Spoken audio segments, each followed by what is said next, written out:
Microsoft and Activision are pushing the FTC to approve their pending $69 billion deal. Yahoo Finance's Dan Howley has been following the story and joins us now. It has been an uphill battle so far. Yeah, that's right, Michelle. They've gotten approval in some regions of the world, notably Brazil, but they're facing pushback in the EU, UK, and the US. And their response to the US, the Federal Trade Commission, filing a lawsuit to try to block the acquisition is out. And essentially what they're doing is laying out the same kind of case that we saw them lay out in an editorial earlier this month. Basically, what Microsoft is saying is, look, we're trying to acquire Activision Blizzard. We are the third largest of the three main console manufacturers. Even if we acquire Activision Blizzard for this $69 billion, we're still going to be the third largest video game producer by revenue. So that would be behind Tencent, which is number one, and Sony, which is number two. The big to-do with this whole acquisition is two parts. One is Call of Duty. Activision Blizzard sells Call of Duty.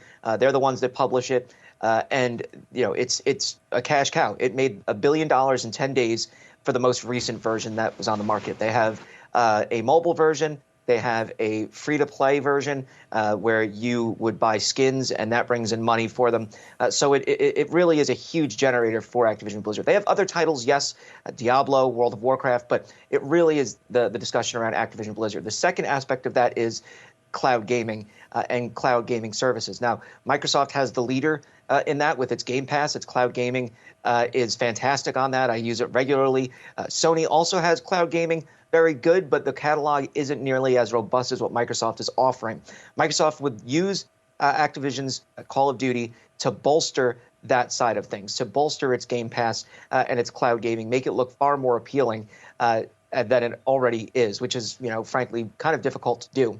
And so they see that as the future of gaming. They're looking, 15 years down the line, cloud gaming is going to be where it's at. So many people in the world game on their mobile phones or low-powered devices. Not everyone can go out and buy a $500 console. There's a huge market that's untapped from that perspective, and that's what Microsoft is really looking to target here. Sony, on the other hand, is trying to say, look, Microsoft will get too much power. This is a huge game. If people end up only buying Xbox because of this game, it will damage the Sony brand. Now, Microsoft has said that they offered Sony 10 years of Call of Duty guaranteed to be released the same day and date as on the Xbox. Sony has not responded to that or hasn't agreed to that. Microsoft said it's willing to make that legally binding. They've already entered an agreement with Nintendo for that, which doesn't make sense because Nintendo doesn't run Call of Duty. But this is going to be an ongoing battle.